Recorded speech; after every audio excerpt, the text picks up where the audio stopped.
میرے عزیزو، اپنے نبی کی پاکیزہ زندگی سیکھو. اپنے نبی کی پاکیزہ زندگی تمہیں بتائے گی کرنا کیا ہے. ماں باپ کے ساتھ، ابھی تم بچے ہو، ماں باپ کے ساتھ کیا کرنا ہے. میرے نبی فرما رہے ہیں کاش میری ماں زندہ ہوتی اور میں عشاء کی نماز پڑھا رہا ہوتا، سورۃ فاتحہ شروع کی ہوتی اور میرے گھر سے میری ماں کہتی بیٹا محمد تو میں ماں کے لیے نماز توڑ دیتی. ماں کو تو دیکھا ہے نا، باپ تو دیکھا نہیں. باپ تو ماں کے پیٹ میں تھے، اللہ نے بلا لیا. ماں کو 6 سال دیکھا ہے. اور آپ مدینہ سے مکہ آ رہے تھے ماں کے ساتھ. راستے میں ایک جگہ تھی ابوا، مدینے سے 2 دن 2 رات کا فاصلہ ہے. میرے نبی کی ماں کی عمر ہے 25 سال اور کالے پہاڑ ہیں. میری زندگی سفروں میں گزری، جس سفر میں میں سب سے زیادہ تڑپا وہ میرے نبی کی والدہ کی قبر کی زیارت تھی. اوہ، میں نے چاروں طرف سر اٹھا کے دیکھا، کالے پہاڑ، اثر ڈھل چکی تھی، سورج پیلا پڑ چکا تھا. ویرانہ وحشت. 1400 سال پہلے کیسی ویرانی ہوگی. جب سن 2000 کی بتا رہا ہوں، ایسا ویرانہ کہ دل ڈر رہا تھا. ایک گائیڈ کے ذریعے سے ہم پہنچے تھے اور میں 14 صدی پیچھے دیکھ رہا تھا کہ اچانک حضرت آمنہ کو ہارٹ اٹیک ہوا اور وہ ایسے بے قرار ہو کر کبھی یوں ہوتی ہیں کبھی یوں ہوتی ہیں. میرے نبی کی گھبراہٹ سے آوازیں نکل رہی. وہ ماں کو خوفناک آنکھوں سے دیکھ رہے ہیں، ڈری آنکھوں سے دیکھ رہے ہیں، ڈری آنکھوں سے. اور وہ ماں ماں پکارتے ہیں، آواز نہیں، بولا نہیں جا رہا. بجھتی شمع بھڑکتی ہے نا، تو آخری زور لگا کے چند بول بولے، کل حی میت و کل جدید بال. بیٹا ہر زندہ نے مرنا ہے، ہر جوانی نے ڈھلنا ہے، پر مجھے لگتا ہے کہ میرا جوانی میں ہی وقت آ گیا ہے. وَلَقَدْ وَلَدْتُ طُہْرًا، لیکن میں ایک بچہ چھوڑ کے جا رہی ہوں جو سارے عالم کو پاک کر دے. اور میری نبی کی والدہ کی آنکھیں بند ہو.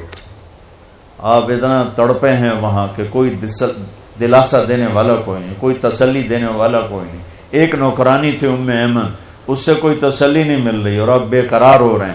انہوں نے پتھر جوڑ کے آپ کی قبر بنائی اور وہ پہاڑ ہے اتنا ہی اونچا ہے جتنا یہ ہے، اتنا ہی اونچا ہے. تو اس سے نیچے اترے ہیں تو آپ نے ہاتھ چھڑایا اور دوڑ لگائی اور پھر اوپر چڑھ گئے. 6 سال کی عمر، 6 سال.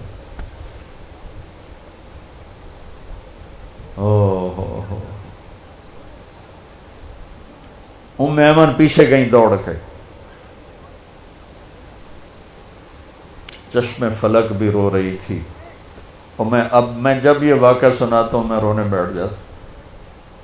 حالانکہ 2 4 10 دفعہ کوئی چیز سناؤ تو آدمی یوزڈ ہو جاتا، لیکن تم اس خوبصورت یونیورسٹی اور لان میں وہ درد نہیں محسوس کر سکتے جو میں نے وہاں جا کے درد محسوس کیا.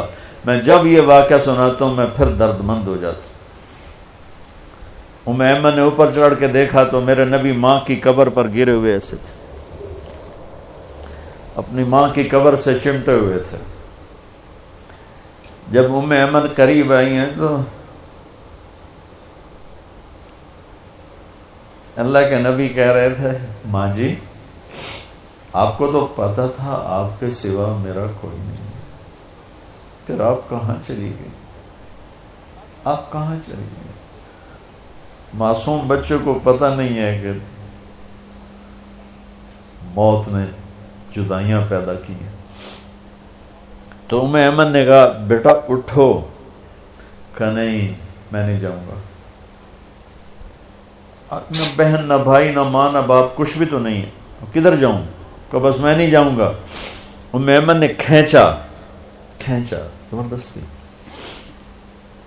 اور چیختے بچے کو اٹھایا اور اونٹنی پہ بٹھایا اور آگے 2 راتیں 2 دن اس معصوم بچے کا نہ آنسو بند ہوا ہے نہ ہائے بند ہوئی ہے.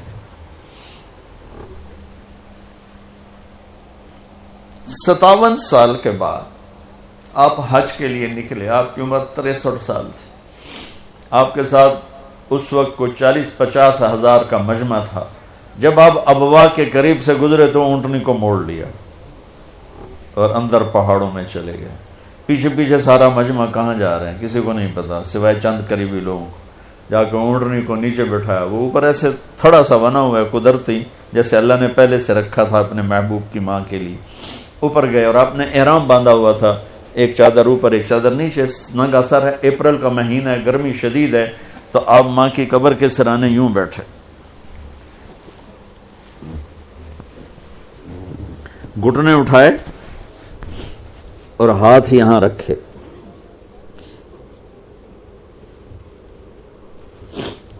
یہ وہ پوزیشن ہے جب زیادہ رونا ہو تو یوں کر کے بیٹھا جاتا, اور سر گھٹنوں میں دیا ایسے یوں, اور پھر رونا شروع کیا. پھر اتنا روئے کہ داڑھی سے بھی آنسو ٹپک رہے تھے, اور سینہ بھی سارا تر ہو گیا تھا احرام میں, اور کئی گھنٹے بیٹھ کے روتے رہے. 7ویں دن بندہ دکھ بھول جاتا ہے, 7ویں دن رونا بھی چاہو تو آنسو نہیں نکلتا ہے. 57 سال کے بعد اللہ کا بھی دیدار ہو چکا ہے, جنت کو بھی دیکھ لیا ہے, جہنم کو بھی دیکھ لیا ہے, ختم نبوت کا تاج بھی سر پہ ہے. حبیب اللہ, حبیب محمد اور احمد اور ماہی اور حاشر اور عاقب اور فاتح اور خاتم, ابو القاسم, طٰہٰ, یاسین, مزمل, مدثر, مبشر, نذیر, داعی اللہ, سراج منیر, عزیز, حریص, رؤوف, رحیم, رحمت للعالمین. اتنی بڑی ہستی جس کی پیڑھی آدم تک ہو, اور وہ ماں کی قبر پر یوں بیٹھے ہوئے. اور پھر کہا کاش ماں ہوتی تو پھر میں کیا کرتا, میں مصلی پہ کھڑا ہوتا اور میری ماں کہتی محمد, تو میں کہتا جی, میں نماز توڑ دوں.